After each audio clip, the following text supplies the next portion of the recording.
చూసిరు కదా మా లక్కీ గారి పరిస్థితి అయితే ఇలా ఉందన్నమాట. వారం రోజులు, వారం 10 రోజుల నుంచి ఇదే కంటిన్యూగా చేస్తూ ఉంది. ఇలాంటప్పుడే నాకు అనిపిస్తుంది ఇంకా నేను చెవిటి దాన్ని ఉంటే బాగుంటుండేమో అనిపిస్తుంది అన్నమాట. అంత టార్చర్ బాబు, ఇంట్లో ఉండలేకపోతున్నాను అట్లాంటి సిచ్యువేషన్. ఇంకా మా ఆయన ధీరజన్న కొంచెం అట్లా బయటికి వెళ్ళి తిరిగేసి వస్తారు, కానీ ఇంకా నా సిచ్యువేషన్ అంటారా, నిజానికి చెప్తున్నాను, చెవులలో ఇంత కాటన్ పెట్టుకున్నా సరిపోవట్లేదు. ఎందుకంటే అట్లా అరుస్తూ ఉంది. అది హార్మోనల్ ఇష్యూ అన్నమాట. ఇంకంతే. మీకు ఇంకా చాలామందికి ఇది నెలకి 2 సార్లు చేస్తుంది మ్యాక్సిమం ఇలాగా. ఇంకా ఎందుకు చేస్తుందో ఏమో, ఇంకా అదంతా దేవుడికే తెలియాలి. బట్ ఏదైనా కానీ ఇంకా నాకు ఎంత అరుస్తుందంటే ఇంకా చెప్పనక్కర్లేదు. అలా అరుస్తున్నా కనీసం ఈ గొంతు బొంగన్న పోతుందేమో అనుకుంటున్నాను, కానీ ఇంకా కాస్త ఎక్కువనే అరుస్తుంది కానీ తగ్గట్లేదు. వారం 10 రోజుల నుంచి నరకం అండి బాబు, మామూలు నరకం కాదు.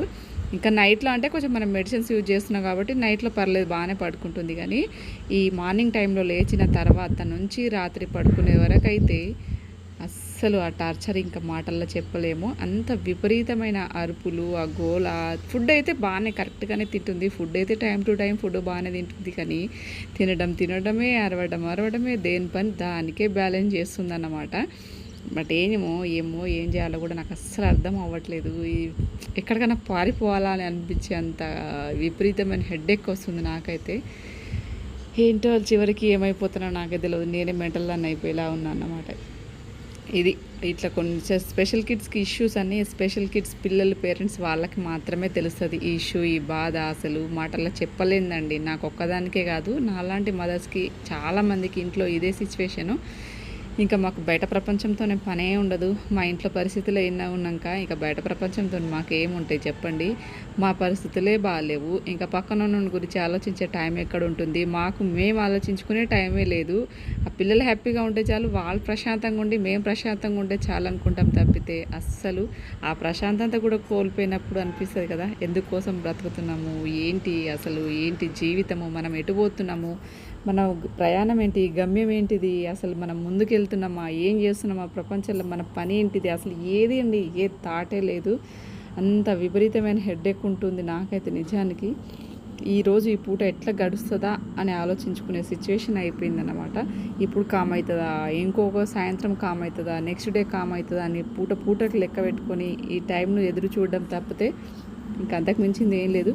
డే బై డే మెడిసిన్స్ ఒకటి చేంజ్ చేస్తూనే ఉన్నాను, కానీ అసలు హైపర్ యాక్టివ్ అస్సలు తగ్గటమే లేదు. ఫుల్ ఎక్కువ అయిపోతుంది చాలా. అసలు అరుపులు కానీ, కొరకడం కానీ, నాకైతే ఆ జుట్టు అంతా మొత్తం పీకి పడేస్తుంది. జుట్టు నెయిల్స్తోని మెడల పైన అంతా రాకేస్తుంది అన్నమాట. లక్కీగానికి లెఫ్ట్ హ్యాండ్లో ఉన్నంత బలము బాడీలో ఇంకా దేనికి లేదనుకుంటాను నేనైతే. ఆ లెఫ్ట్ హ్యాండ్ ఒక్క చూపుడు వేలికి ఆ బలం అయితే ఎంత ఉంటుందంటే ఒక్క వేలు చాలన్నమాట లక్కీ కొట్టడానికి. నా బాడీలో ఉన్నంత బలం కంటే ఆ వేల్లో అంత ఎనర్జీ ఉంటుంది లక్కీగానికి. ఇంకా దాన్ని ఒక్క చెయ్యిని పట్టుకోవడానికే నాకు నానా తంటాలు పడాలన్నమాట. ఆ చెయ్యి కూడా బ్యాలెన్స్ అస్సలు ఆగదు, అంత హైపర్ యాక్టివ్ ఉంటుంది. ఆ చేతికున్న బలం అలాంటిది, మరి ఎందుకో ఏమో తెలియదు, కానీ ఆ ఎడమ చేతితోనే చాలు ఒక్కటి లక్కీగానికి. సో అట్లుంది ఇంట్లో పరిస్థితి అయితే. ఈ 4-5 డేస్ నుంచి కూడా నేను ఏ వీడియో కూడా షూట్ చేయలేదు, ఎందుకంటే దీంతోనే సరిపోతుంది ఇంట్లో. పైగా ఇంటికి ఎవరో ఒకరు రావడము, వాళ్ళు వచ్చే వాళ్ళకంటే నాకు ఈ లక్కీగాంతో టెన్షన్ ఎక్కువ అయిపోతుంది ఇంకా అలాగా. అందుకని చెప్పేసి అస్సలు ఇంకా ఏం చేయాలో కూడా నాకు అర్థం కాకుండా ఉంది సిచ్యువేషను. చూడాలి ఇంకా లాస్ట్ వరకు ఏం జరుగుతుందో. ఈ లక్కీగాంతో ఇంకెన్ని రోజులు ఈ తంటాలు ఉన్నాయో. నువ్వు మాత్రం బయటనే చినుకులు పడుతూ ఉన్నాయి, తింటా ఉంటాయి. లక్కీ తినేసింది, నేను తింటా ఉన్నా. మా ఈ అరుపులు, ఈ లొల్లులు, ఈ లక్కీగాంతో అస్సలు నీ గురించి చాలా మంచిది, ఘనకార్యం చేస్తుంది అని చెప్తున్నా, గొప్పలు చెప్తున్నా. చినుకులు స్టార్ట్ అయినాయి, చల్లగా గాలి వస్తుంది. ఇందాక 5 నిమిషాల ముందు పడింది, మళ్ళీ తగ్గిపోయింది. రాక్షసి, ఏమైందిరా నీకు, ఎందుకురా తిను ఫస్ట్ అనుకుంటు. దాన్ని కీకలు ఎందుకు పెడుతున్నావు, కావాలని ఎందుకు ఎక్కిరిస్తున్నావు?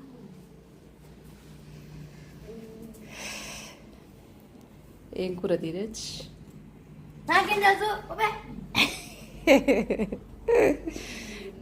లక్కీ తిన్నా లక్కీ తిన్నది.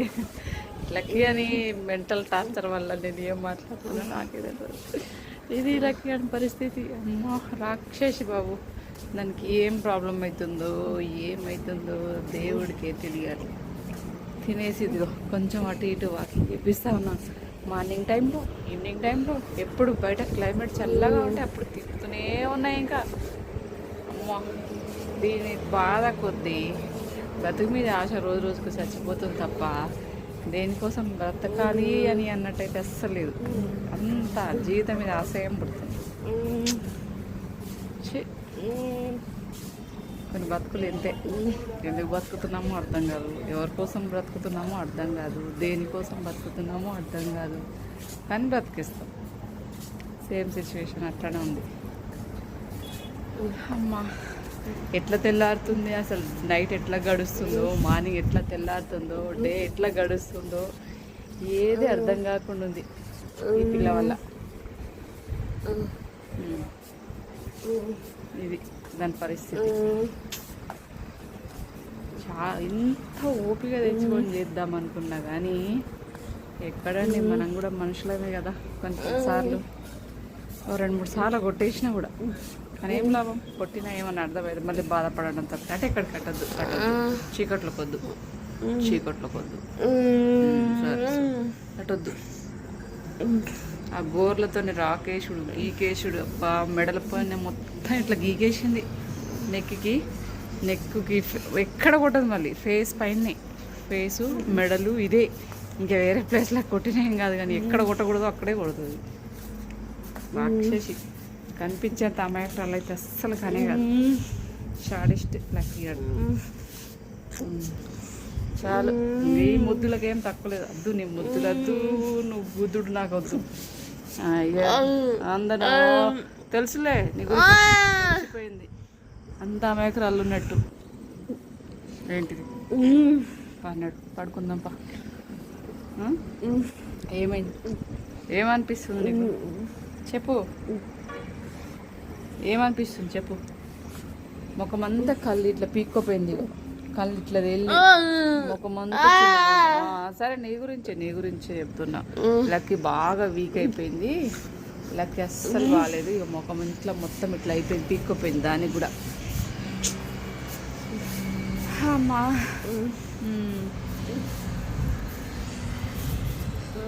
వాన అందుకుంది వర్షం.